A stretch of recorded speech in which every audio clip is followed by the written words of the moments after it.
Hello, everyone, and welcome to another special Premier Pundits podcast. Of course, I'm joined by the fantasy doc himself, Rajpal Brar from 3CB Performance. And as you may notice, it isn't Monday, which means we've had more injuries and which means it's never good. Raj, great to see you again twice in 1 week. Yeah, great to see you as well. Not typically good for players, but yeah, look, we're looking ahead to double game week 26. As always, lots to talk about, some big names, some high profile, high status players. So I just want to pick your brains and hopefully enlighten the fantasy community and give them some kind of indication about where these players are and potentially, when we can see them back to return to play. There's lots of media reports circling around, and it's about just maybe cutting through all that hyperbole and really sort of finding out what's going on behind closed doors. So first up, Jordan Henderson. Liverpool's injury woes continue. Every paper you pick up on, UK based, it's crisis, it's injury crisis. We've seen Chris Morgan, part of the club's medical team, come out and almost defend his position and stance within the club. I noticed that accounts have been locked, and invariably there's been a lot of frustrated, and I loosely termed supporters and fans who've been abusing and airing their views following the setback to Jordan Henderson. But it looks as if the Liverpool skipper is going to spend certainly a number of weeks on the sidelines to what Jurgen Klopp reported initially as being an adductor problem. He thinks groin-related injury. Now, we haven't had anything definitive from the club. Jurgen Klopp will speak on Friday afternoon ahead of the trip to Bramall Lane and Sheffield United. But in terms of what we've seen and what we've heard, those timelines, initial timelines, have suggested anything from 4 to 6, from 6 to 8 to 3 months to, you can forget about Jordan Henderson featuring in Euro 2021. So I just wondered, from your observations from that video footage and from maybe what you already know about Jordan Henderson, could you give us a little bit of insight as to why those timelines, first and foremost, may vary so greatly, and what we should be looking out and what we should be hoping to hear from Klopp ahead of that Sheffield United match?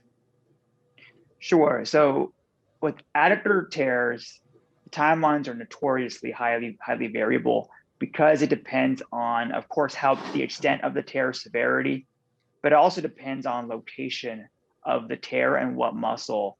And so that's likely why it's taking them longer to figure out a true timeline, or at least announce one, if they ever will. We've seen with Liverpool, it can be a little bit nebulous with their timelines as well. And so these injuries can be tough to really peg for that reason. The one thing that will tell them a big designator will be if it is, let's say, a grade 3 tear, a full rupture, if he needs surgery or not. Of course, needing surgery would be that 3+ months out, and that would really set him back. And I think that's really the key thing to look out for here. Even if they say 4 to 6 weeks, that can be, again, with adductors, there's so much variance on there. Those can evolve, whether it's for better or for worse, over time. And so, Klopp didn't make it seem like it was a good injury when Henderson left, when he spoke about it. But we talked about this beforehand, a grade 3 rupture on what Henderson did. It looked like a relatively, not innocuous, but it didn't look like it would cause a full rupture. I would be surprised to hear that. But again, this is Liverpool this season, right? So we'll see. Yeah, and for me, one of the red flags is when we see reports come out within 24, 48 hours, saying these timelines, these return to play. We're talking about a player that's going to miss the Euros, or we know he's going to be out for 8 weeks. Why do we have to be, I suppose, maybe skeptical or certainly careful not to read too much into these timelines, which are coming out so soon after the event? Yeah, especially the case with muscular injuries, because these can take 3, 4, 5 days to really examine and figure out what's going on. because a lot of these aren't solely based on imaging. It's based on examination, swelling, pain, dysfunction. So, and that's things that can get better or worse in that 4 to 5 day timeline. I mean, there's injuries where when you initially have it, it feels terrible, but then you wake up the next day and you're like, oh, hey, I feel okay. And so you have to really give it that longer 3, 4, 5 day timeline to get a bigger picture of what's actually occurring at the muscle. Yeah. So yeah, there's no guarantees that even when we hear from Jurgen Klopp, he might be a little bit reluctant or certainly reticent to give any kind of definitive time frame. Excellent. Now moving forward, James Maddison, he's been taking up a lot of time on my social media channels this week. Obviously a huge player, high status, pivotal to that Leicester City team. What we do know, Leicester are playing in the Europa League on Thursday evening, so we're actually recording just before that game. But we do know from Brendan Rodgers that James Maddison will not be involved in Europe tonight. However, he was, he probably quite cleverly and strategically, failed to disclose anything else with regards to, how James Maddison was doing.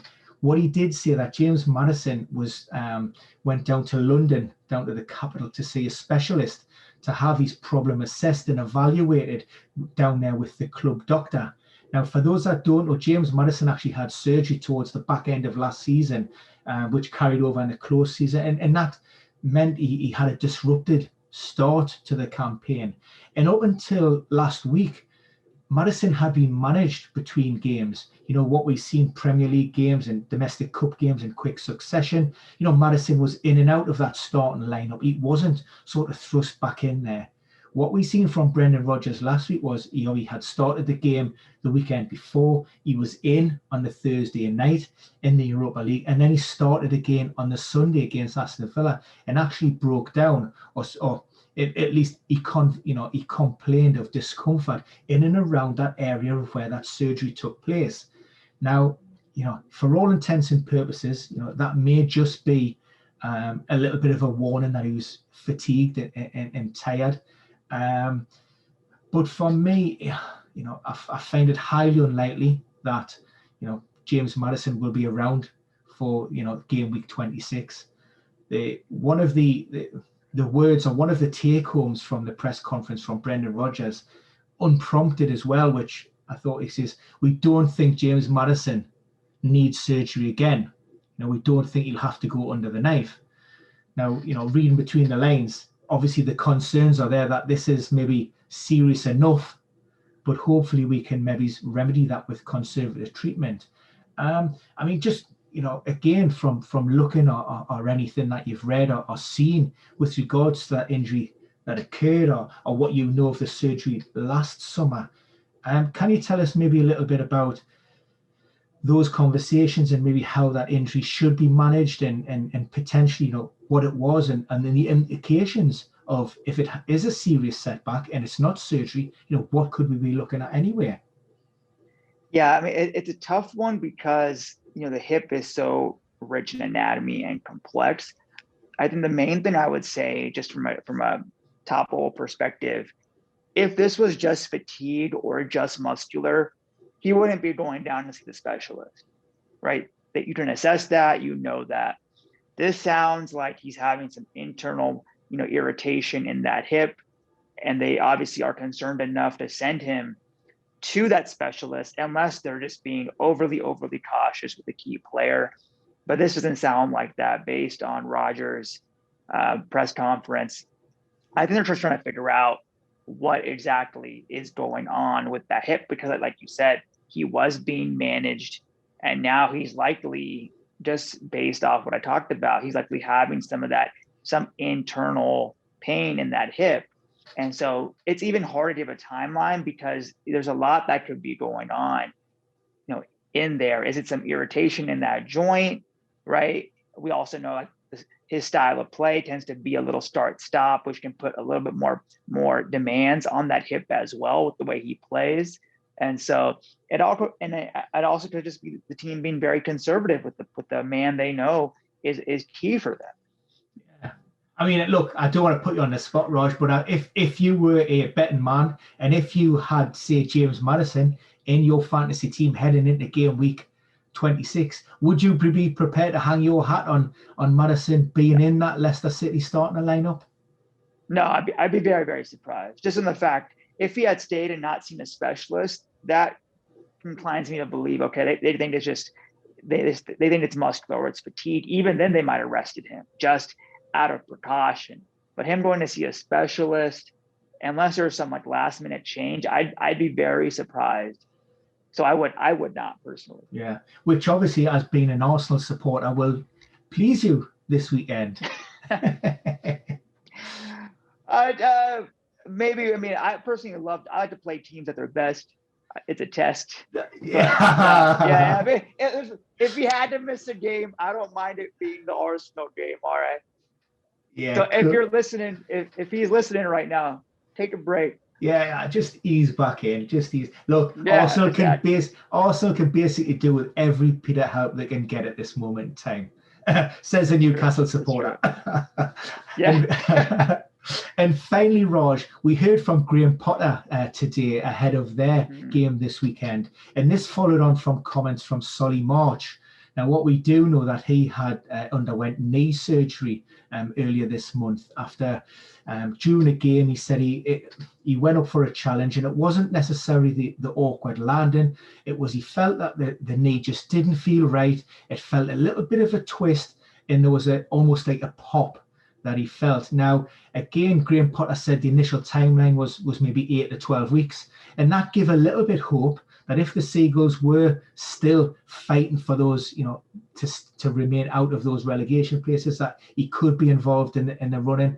But now it seems that that's highly unlikely. And March himself has come out and said, look, I'm going to focus on maybe, yes, a return to the training pitches before the end of the season, but really it's going to be the close season and pre-season where I'm really going to get my fitness levels up with a focus on the next campaign. I mean, again, just based on from what you know and from those types of timelines, are you able to sort of give any kind of insight into what the injury may have been and if that will impact on the Solly March, in the future and maybe, again, looking ahead to next season? Yeah, so I think the one thing we know here, and correct me if I'm wrong, is that it's not a ligamentous injury. And so that right away takes me to meniscus. But even with the meniscus, unless they were doing like a meniscus repair, he could be back within 6 to 8 weeks. So it may be a meniscus combination with some muscular injury as well. And so it sounds like to me it's likely some combination of injury that's not ligamentous to have him be out for that long. Because unless he's going under the knife for a meniscus repair, which I don't believe, has there been any news that he's having surgery or anything? So yeah, Solly March actually went under the knife earlier this month, and like I say, initial timeline suggested around about 12 weeks, which you always take with a little bit of, a pinch of salt, around any sort of surgical procedure. So yeah, So that would sound like 12 weeks, 3 months. That's very typical for a meniscus repair. And just based off what he said with the knee twisting, going to extension while he's jumping, that would be my first inclination. And going forward after this type of procedure, would you expect a return to performance fairly quickly from Solly March and not something that will maybe inhibit him long term? Yeah, if it is in fact a meniscus repair, the outcomes are very, very good because they're actually repairing that tissue. Of course, you have that acclimation process likely within that first 2 to 3 weeks of actually returning to gameplay, but there should be no significant medium or long-term impact on him. Cool. Once again, Raj, the Fantasy Doc, it's been absolutely superb having you on again. It's Raj from 3CB Performance. If you're not following it on social media, you don't know what you're missing. Check out his latest video on Gabriel Martinelli. Some great insight and analysis on why the young Arsenal attacker isn't, being thrust into that first team and being managed by, I tell you what, and I'm going to say by Mikel Arteta, but I much prefer the way you say it, Raj. Mikel Arteta. Arteta. I think that. There you go. It's worth a follow just for. Thanks, guys. Back again soon, and thank you, Raj.